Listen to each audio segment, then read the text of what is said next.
Thash se Perëndia gjithmonë ka një plan. Ai gjithmonë ka një plan, dhe fakti që ju apo unë nuk e dim cili është plani, nuk do të thotë se Perëndia nuk e di se cili është plani. Po,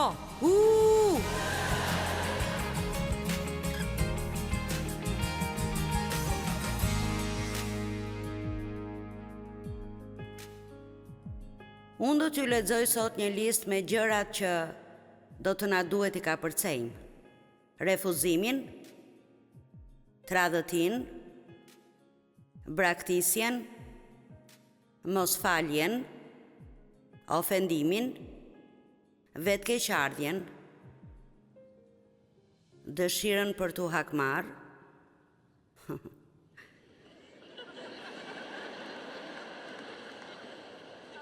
kohët e vështira dhe sprovat, problemet që nuk ndihemi se i meritojmë, përqëndrimin tek vetja, xhelozin, dëshirën për të dorëzuar, dekurajimin, zhgënjimin nga njerëzit, zhgënjimin nga Perëndia, të kënaqurit e njerëzve. Sa nga ju këtu kanë më shumë se 3? Në rregull, unë po bëj një rrëfim. Kur e pash këtë listë, unë kisha 15 nga 16. Kjo nuk do të thotë se i kam të gjitha tani, lavdi Perëndis që i kam kapërcyer disa, por me gjithë se cilën prej këtyre gjërave, mua më është dashur të përballem në jetën time dhe të mos i lejoj të më rrëzojnë. E di se ju doni të dini cilën nuk isha. Dhe nuk do të arrini të flini mirë sonte nëse nuk ju a them. E vetmja gjë që unë nuk e kisha ishte zhgënjimi me Perëndinë. Nuk e di pse, por unë kur nuk e fajsova Perëndinë për ndonjë nga problemet e mia. Dhe jam e kënaqur që nuk e bëra, sepse nuk kisha shumë miq dhe kisha nevojë për të. Gjëja e parë që disa njerëz bëjnë kur gjërat nuk shkojnë mirë është se zemërohen me Perëndinë. Perëndia nuk po i shkakton problemet tona, ai është zgjidhja për problemet tona. Ajo që unë vërtet dua t'ju përcjell juve sot është se ka ardhur koha të shtyni drejt një fillimi të ri. Disa nga ju ka nevojë për një fillim të ri tani. Kush ka nevojë për një fillim të ri tani? Në rregull. Mirë. Qenka e gjithë salla, nuk kam se të them gjë tjetër që do të thosha. Juve mund t'ju nevojitet fillim i ri për të dalë nga borxhi. Ndoshta e keni provuar më parë? Dhe ky është një problem për ju, vazhdoni të shpenzoni para që nuk i keni. Ndoshta ju nevojitet një fillim i ri për një qëndrim të keq. Keni qëndrim të keq? Jo, askush nga ju s'ka qëndrim të keq? Do të provoj diçka tjetër. Ndoshta keni nevojë, ndoshta jeni personi që duhet të falni dikë.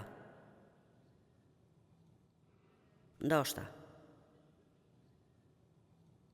Nëse jo, blini këto mësime për dikë tjetër. Ndoshta ju nevojitet një fillim i ri për të ngrënë shëndetshëm.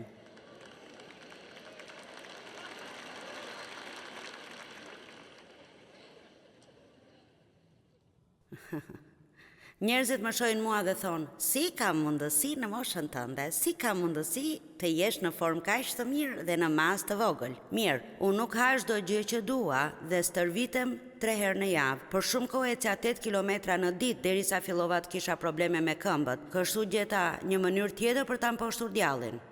Amen. Unë kisha një fashit plantar dhe pastaj kur u shërua kjo pata probleme me tendinat dhe kisha tendinit.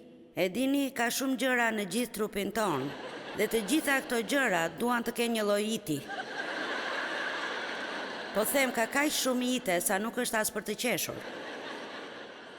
Ka kolit dhe ka bursit dhe ka shumë gjëra.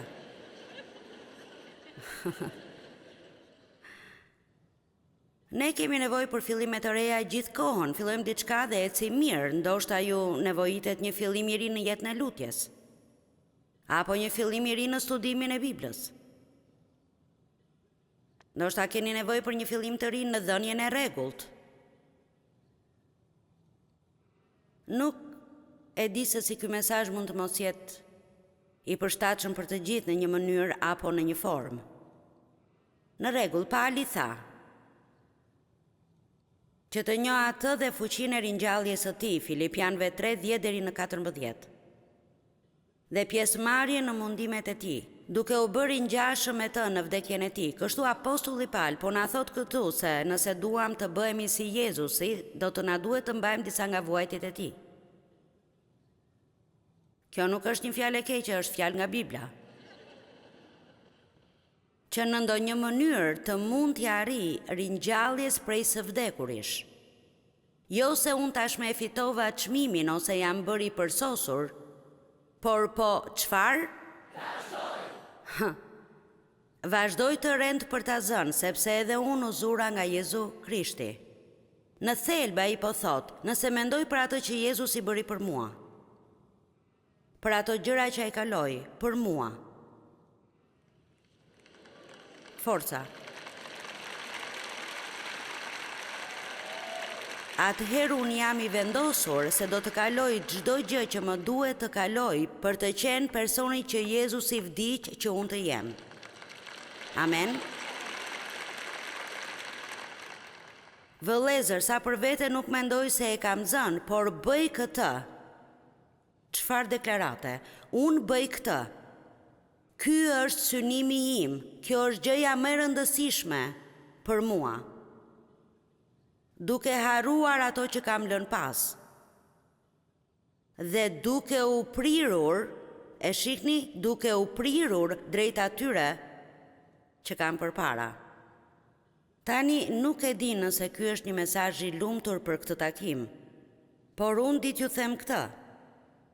Njerëzve që vinë të dëgjojnë mësimet e mia, unë nuk do të ushqej ëmbëlsira sa herë vinë në takime. Më vjen keq, por nuk mund ta bëj. Perëndia ju do ju jeni të mirë, ju keni të ardhme të bukur. Ka një mrekulli që pritet se do të ndodhë për ju. Unë mund të ngrej zërin këtu, mund të ngrija në këmbë të gjithëve duke brohoritur dhe do të dilja nga kjo sallë duke u ndjerë kaq shumë e lumtur. Por unë kam një punë për të bërë. Dhe do t'i jap llogari para Perëndis për këtë punë që kam. Dhe unë besoj se puna që Perëndia më ka dhënë mua është që të ndihmoj njerëzit e tij që të rriten. Amen. Ne duam t'i shohim njerëzit të shpëtohen. Por unë nuk dua t'ju shoh të shpëtoheni dhe pastaj të jeni besimtar mishor gjithë jetën tuaj. Po them, të krishterët duhet jenë të lumtur. Ne duhet të infektojmë të tjerët, njerëzit duhet të duan atë që kemi ne. Ata duhet të duan të rinë me ne. Ne duhet të kemi diçka ndryshe nga të tjerët. Ne nuk duhet të jemi si gjithë të tjerët dhe të jemi si bota. Ne jemi vajosur për gjëra të vështira. A më dëgjuat? Jemi vajosur për gjëra të vështira. Nuk ka përse të rëshkasim në çdo gjë në jetë. Një sfidë thjesht duhet të na bëjë të themi jam gati për ty. Forca. E dini, do të ndiheshim shumë më mirë me veten tonë, nëse do të trazoheshim pak, do të kapërcenim gjërat e të mos thoshim i njeri unë.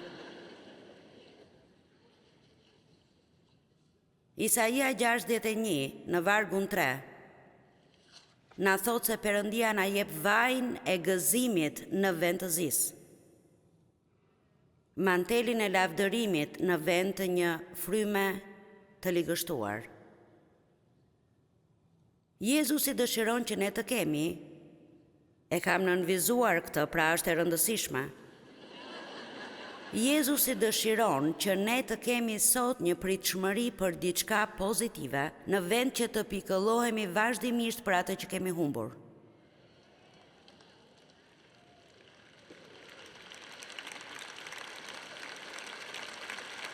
Ju mund të gjeni diçka për të pikëlluar për ditë nëse doni, nuk është e vështirë. Mjafton që të rini kot dhe të kujtoni të gjitha gjërat e këqija që ju ka ndodhur në jetën tuaj dhe të harroni të mirat. Por gjithë secili këtu ka më shumë gjëra të mira se sa të këqija. Gjithë secili ka më shumë gjëra të mira se sa gjëra të këqija.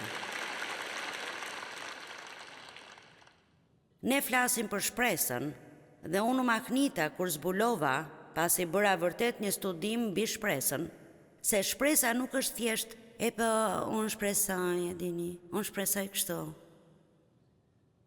Jo, shpresë biblike. Dhe Pietri thot se ne jemi rilindur për një shpresë të gjallë, kështu e dini, shpresa është diçka që ju gjithmonë mund ta keni, pavarësisht se cili është problemi apo rrethanat, ju gjithmonë mund të keni shpresë, por nuk është thjesht uroj që Perëndia të bëjë diçka. Jo, shpresa është një pritshmëri pozitive se diçka e mirë do t'ju ndodhi juve nga një çast në tjetrin. Çfarë ndodh sikur ju të filloni të ngriheni me këtë pritshmëri, mezi po pres të shohësh do të bëj Perëndia sot? Besoj se do t'jetë e bukur. Të gjitha gjërat janë të mundura me Perëndin. Nuk kam fjalë të them se ç'do të bëj ai për mua nga që më do. Dhe jo të ngriheni dhe gjëja e parë që djalli bën është se ju kujton çdo gjë që keni bërë gabim në jetë. As nuk arrini të luteni e t'i kërkoni Perëndis diçka për shkak se keni qenë të këqinj. Po kështu kanë qenë të gjithë. Shihni mundësitë që e ardhmja ka rezervuar në vend të së shkuarës me gjithë zhgënjimet e saj. Jezusi tha se erdhi të na jap gëzim. Vjedhsi vjen veç se për të vjedhur, vrar e shkatëruar. Ne kemi një armik, është djalli. Ne duhet të dimë se kush është armiku ynë i vërtet. Betejat tuaja i përkasin Perëndis, por kjo nuk do të thotë se ai do të bëjë çdo gjë në vendin tuaj. Njerëzit entuziazmohen kur dikush predikon shkrimet nga kronikat që thonë se si beteja i përket Perëndis, nuk do të luftoni ju në këtë betejë, ju nuk do t'i shihni më këta armiq, beteja i përket Zotit dhe njerëzit entuziazmohen dhe prohrasin. Por e dini çfarë? Gjithmonë do të ketë diçka që Perëndia do t'ju thotë ta bëni ju. Ai tha Jozafatit, "Çou dhe zër vendin tënd."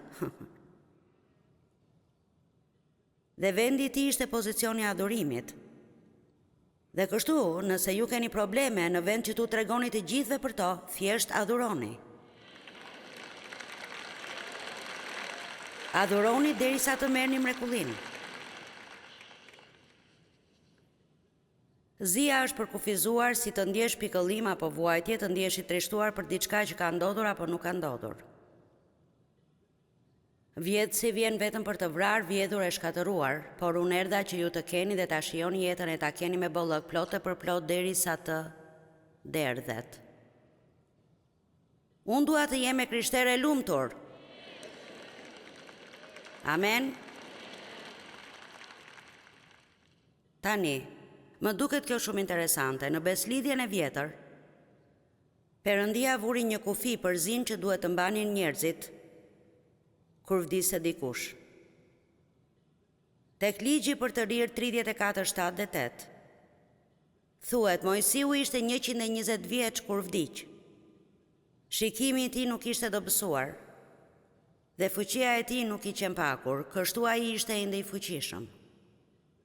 Ai nuk ishte pse të vinte syze, shikimi nuk ishte dobësuar. Po ju them, po përpiqesha të shija një menu sot kur po shkonim në restorant dhe thjeshtëria dhe bëja sikur arria të shija shkronjat.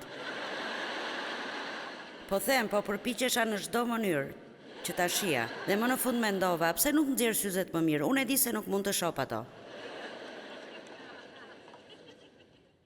Pa ato ose pa lentet e kontaktit. Kur krahët tuaj nuk janë më aq të gjatë, duhet të ngriheni e të merrni syzet. Por sytë e tij nuk ishin dobësuar dhe ai ishte i fortë. Vargu 8, bitë e Izraelit e qanë në fushat e Moabit për 30 ditë. Pastaj ditët e zizë dhe të vajtimit për Mojsiun morën fund. Tani, duhet të kuptoni sa i rëndësishëm ishte Mojsiu, a i bënte lutjet për ta, a i bënte rrëfimet për ta.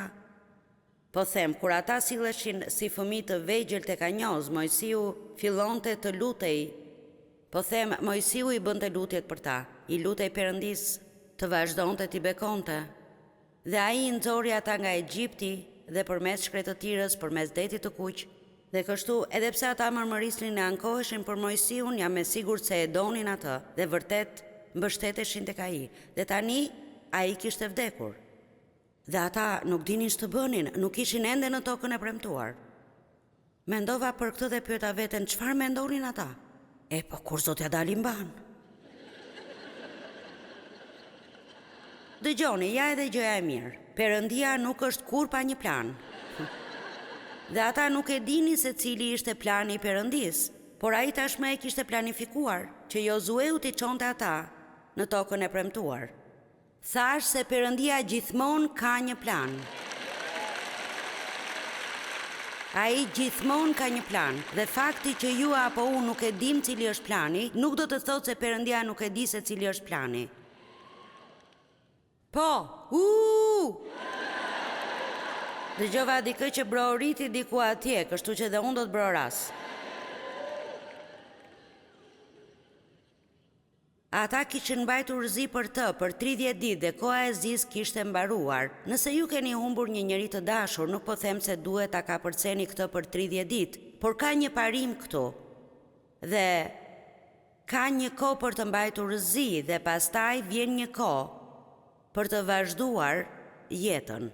Dhe kjo nuk do të thotë se ju e harroni ndonjëherë, apo se nuk do t'ju mungoj më ai person, por kjo do të thotë se nëse jeni gjallë dhe po merrni frym, Perëndia ende ka një qëllim për ju.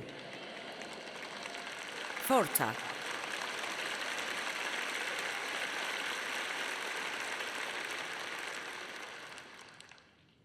Dhe pastaj, mendoj se është interesante, Zoti i kujtoi Josueut se Mojsiu kishte vdekur. Po ai duhet ta dinte këtë, kishte 30 ditë që mbante zi. Josueu 1, 1 dhe 2, mbas vdekjes së Mojsiut, ndodhi që Zoti i foli Josueut, djalit të Nunit, që i shërbente Mojsiut dhe i tha, Mojsiu, vdiq. Ai nuk po i thoshte diçka që Josueu nuk e dinte. Pra, çfarë po bënte Perëndia këtu? Ai po theksonte diçka. Dhe ja se çfarë po theksonte ai. Mojsiu vdiq. Prandaj çohu, kalo Jordanin, ti dhe gjithë ky popull dhe shko në atë vend që unë u jap atyre, bijve të Izraelit. Kështu ai po thot, në rregull. Kjo pjesë e jetës suaj mbaroi. Apo më dëgjoni? Kjo pjesë e jetës suaj ka mbaruar.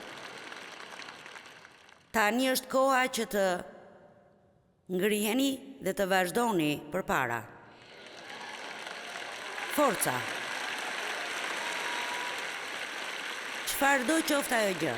Bashkëshorti im më ka lënë, një grua më tha një ditë, burri im më tradhtoi me shoqen time të ngushtë. Unë mendova se kjo do të më vriste plotësisht, derisa mora mësimet e tua dhe fillova të kuptoj se më ka mbetur ende jetë. Unë jam abuzuar seksualisht nga babai im për shumë e shumë vite, ishte shumë keq. Dhe unë isha rëmuj në çdo mënyrë që mund të jetë rëmuj një njeri. Por unë jam ende këtu dhe jam duke u bërë çdo ditë më mirë. Por ja edhe diçka.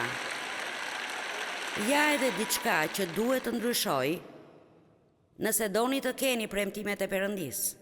Ju duhet të merrni një vendim dhe nëse nuk e keni marrë ende atë, mund ta merrni edhe sot. Dhe vendimi që ju duhet të merrni është që të mos keni më mentalitetin e viktimës.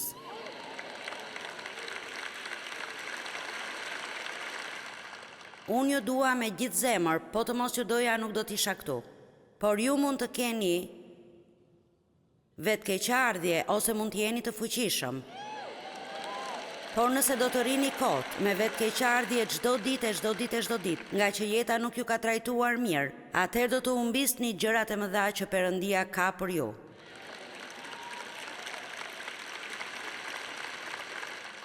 Të gjithë janë të barabartë në Perëndin. Vërtet, të gjithë kanë mundësi të barabarta në Perëndin, sepse ai tha, ja premtimet e mia. Dhe nëse ju besoni në mua, unë do t'i bëj këto gjëra. Por nuk thot se për sa kohë duhet të besoni, nuk thot 5 minuta apo 2 javë. Juve mund t'ju duhet të besoni për vite e vite të tëra, dhe të jeni të qëndrueshëm, por s'keni gjë më të mirë për të bërë. Po them, a keni? Kështu më mirë të keni pak shpresë, nuk është kënaqësi të jetosh pa shpresë. Lexova një histori interesante në një libër me titull Fëmia i xhunglës. Një misionar dhe familja e tij jetonin në mes të fisit Faiu në Guineen e Re. Vajza e misionarit Sabina shkroi kështu: Kur u shpërngulëm në Faiu, mendonim nëse ata dinin ndonjë këngë nga që nuk i dëgjonim të këndonin. Kjo pyetje mori përgjigje shumë shpejt, sapo ishim kthyer nga Danau Bira, unë ndoshta po i deformoj emrat këtu, por dhe gjërat tona përsëri ishin vjedhur, kështu sa herë që ata largoheshin, ktheheshin, dhe njerëzit të cilëve ata po u shërbenin u avitnin gjërat. Dhe ndërsa po regjistronim gjërat e humbura, dëgjuam dikë që këndonte nga ana tjetër e lumit. Dhe ishte Nakira që këndonte me një zë shumë të bukur monoton. O, këndonte ai. Faiut janë si zojsht, o, gjithmonë marrin nga njëjta pemë, o, sa njerëz të këqinj, o, i Gjori Klaus, e Gjora Doris, janë të treshtuar, ku shkuan gjërat e tyre, o. Babai ishte i kënaqur, ndërsa ishte shumë e qartë për ne se Faiu thjesht improvizoi një këngë që i përshtatej situatës sonë. Kënga kishte vetëm 3 nota, të cilat shprehnin çfarëdo që ata ishin duke ndjerë në atë moment. Nuk është muzika më e sofistikuar, por është një tingull që mua filloi të më pëlqente. Përdorimi i këngëve për të shprehur vetveten mund të jetë një nga arsyet, tani dua ta dëgjoni këtë. Mund të jetë një nga arsyet pse duket sikur Faiut nuk vuajnë nga depresioni apo ndonjë çrregullim tjetër psikologjik. Ndjenjat e tyre shprehen menjëherë, madje ka edhe një kohë të lënë mënjan për çlirimin e emocioneve. Për shembull, këngët e vajtimit. Kur kënga e vajtimit ka mbaruar e gjitha, periudha e zis vërtet ka mbaruar dhe jeta kthehet në normalitet. Kur një person përjeton një ngjarje traumatike, ai mund të shtrihet me javë në kasolle dhe pa thënë asnjë fjalë, por përsëri duke kënduar edhe me orë të tëra. Gjatë kësaj kohe, pjesëtarë të tjerë të fisit sigurojnë ushqim për të, pastaj një ditë ai ngrihet, del nga kasollja, e lë traumën pas krave, pasi ka pastruar gjithë dhimbjen dhe me buzëqeshje vazhdon të bëj punët e përditshme. Po sikur ne të fillojmë të sajojmë këngët tona. O, unë jam e dëshpëruar sepse burri humbi vendin e punës. Dhe unë nuk e di çfarë do të bëjmë. O, unë nuk kuptoj asgjë pse miqtë e mi janë bekuar dhe unë gjithmonë kam probleme. O, kur do të ndryshojnë rrethanat ku jam, dua të largohem me vrap nga e gjitha kjo. Pasi më dëgjoj të predikoja këtë në një seminar, një vajzë nga stafi ynë sajoi një këngë për sinuset e saj. Dhe fjalët ishin diçka e tillë. O, më ka ardhur në maj të hundës me këto sinuse të ngarkuara. O, thjesht dua të marr frym, thjesht dua të marr frym me lehtësi. Nuk është e drejtë që jam alergjike ndaj hapësirës ku duhet të jetoj. O, kjo thjesht s'është e drejtë.